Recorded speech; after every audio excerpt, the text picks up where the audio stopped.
Quando eu tinha 1 ano, a minha mãe me deu para uma mulher. Eu não me sentia tratado como filha. Nós temos uma outra questão muito séria aqui no Brasil, que é a questão dos filhos de criação, que eu acho que é uma herança maldita da escravidão. Falta, assim, mais atenção, sei lá, amor, carinho, assim, como se fosse filho mesmo, porque eu era tratado assim, né? A pessoa não consegue enxergar o dano que isso pode trazer para a criança que ela está trazendo como filho. Quanto mais velha a criança fica, quanto mais tempo passa, quanto maior a idade dela, menor é a possibilidade de ser adotada. São crianças que a cada dia vão perdendo a sua esperança de ter uma família, de ter um lar, porque nós ficamos presos aos nossos próprios conceitos. Eu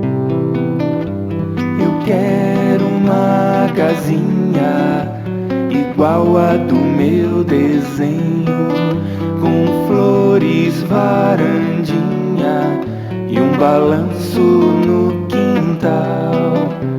Na porta um tapetinho pro meu cachorro deitar. Eu tinha 11 anos de idade quando eu saí da presença da minha mãe. Meus pais eram separados, então minha mãe não tinha condição para cuidar de 7, sozinha. Minha mãe ela tinha saído para um lugar não apropriado e naquela noite eles recolheram todo mundo e levou todo mundo para casa de passagem. Na casa de passagem, as crianças ficaram poucos meses. Logo saíram com uma família com a promessa de adoção. Um dia eles apareceram lá, pegaram, colocaram dentro de uma topique e levaram para Manoel Plaza. E não foi o que a gente esperava. Com a mãe adotiva, muitas obrigações e pouco afeto. Ela sabia trabalhar, mandava fazer as coisas, chegava, tinha que estar tudo pronto. E às vezes eu não dava conta. Apenas 2 meses e aquela nova família rejeitou as crianças. Foram devolvidas sem nenhuma explicação. Pelo menos se eles pegassem e explicassem a gente o porquê que eles estavam entregando a gente poderia entender, mas não falaram nada. A devolução de uma criança adotada é uma das agressões psicológicas mais graves que se pode fazer a um ser humano, né? A adoção é um tema muito delicado, as devoluções vêm desse mercado absurdo, abominável. Adotar não é uma coisa fácil, não é uma relação fácil de estabelecer. A casa, que era de passagem, virou lar definitivo para aqueles irmãos. Há mais de 6 anos, eles esperam pela adoção. Os estudos comprovam que a criança criada em abrigo é efetivamente muito prejudicada em função disso. O que não pode, em nome da demagogia, em nome de uma pobreza idealizada, é nós deixarmos as crianças passarem anos e anos a fio dentro de um abrigo. Isso é um crime contra a infância que nós, infelizmente, estamos perpetrando por nossa inércia.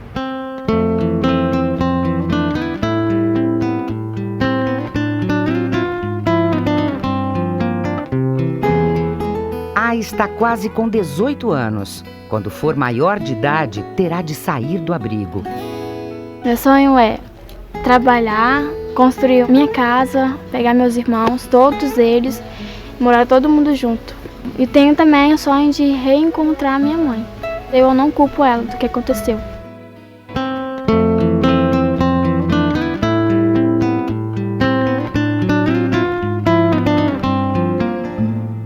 Com apenas 11 anos, este menino já passou por muitas casas.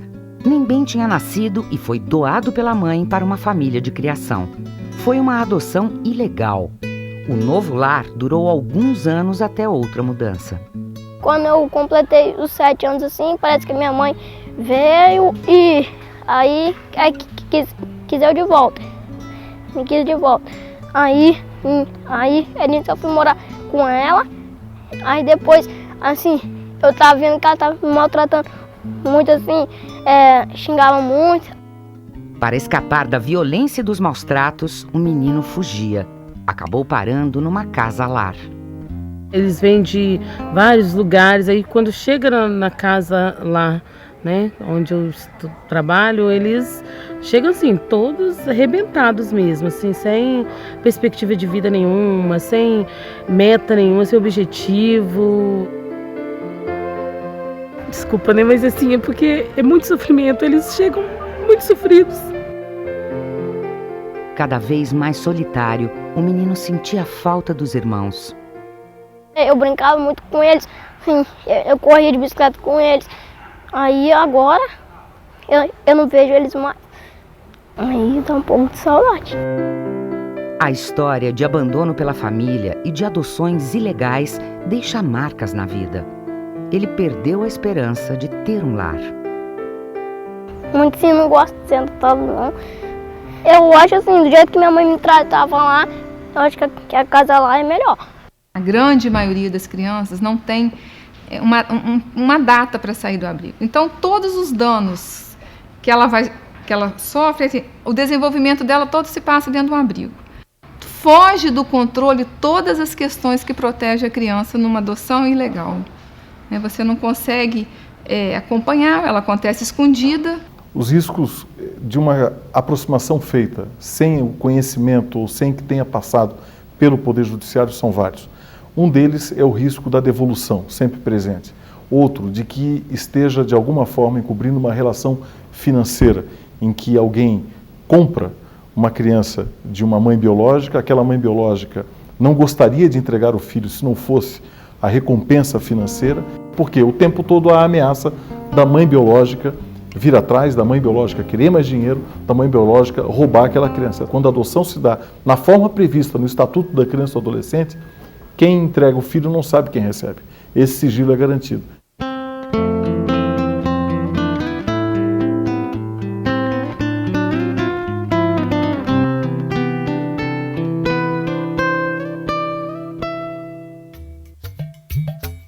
A adoção legal às vezes parece difícil e demorada, mas garante que pais e filhos estejam mais preparados para o processo. Na sombra, um banquinho pra você me visitar. Era o meu sonho, era antes de ter um filho natural, ter um adotado. O sonho de Joseane foi realizado com a primeira filha, adotada com apenas 4 dias de idade. Eu procurei saber qual seria a forma mais fácil de adotar uma criança e a mais rápida. Então eu procurei um advogado na cidade e ele me informou que a mais correta seria adotar legalmente. Demorava um pouco mais, mas aí ninguém mais ia me tirar a Natália. Então eu optei por adotar legal. Quando você entra num cadastro, você já entra dizendo, eu tenho tanto amor, eu só quero que chegue agora para mim cuidar. Natália, eu já comecei a amar a Natália antes de conhecer, porque a adoção você não começa a amar quando conhece a criança ou quando entra num cadastramento. Você já ama bem antes de conhecer. Alguns anos depois, uma renovação do sonho. Joseane queria adotar mais uma vez. O casal decidiu que poderia ser uma criança mais velha. Eu sempre quis uma criança mais com a idade mais avançada um pouquinho, porque eu sabia que aquela criança tinha sofrido, tinha passado por maus momentos, e eu queria dizer assim, ó, parou, agora aquele tempo teu acabou, isso agora é um novo tempo e levanta a cabeça e vai para frente. A preocupação da gente era ampliar a família e exatamente pegar uma criança em que não tivesse mais tanta chance de adoção. Mais uma vez, a escolha foi pela adoção legal. Uma menina de 10 anos já faz parte da família. A relação com os pais é construída dia a dia. Rafaela já teve uma história que muitas vezes causou lágrima, que muitas vezes causou dor. E de repente, talvez não vá nem eu, nem Carlos adotar a Rafaela, mas sim a Rafaela adotar a gente. O que a gente não esperava é que Rafaela chamasse a gente de pai e mãe tão cedo, né? E ela já está chamando. Josiane, Carlos e sua família mostram uma mudança que é necessária nas adoções brasileiras. Antes, a procura era só por recém-nascidos, brancos e meninas. Aos poucos, os pais se abrem para outro perfil de criança. como a adoção vem deixando de ser um tabu na sociedade, aos poucos isso vem abrindo um caminho maior para as adoções tardias, para as adoções interraciais, adoções de grupos de irmãos. Por quê? Na medida em que as pessoas não precisam mais fingir para os outros que aquela criança é um filho biológico, isso abre caminho para esse tipo de adoção, que na verdade é o público que mais precisa de adoção.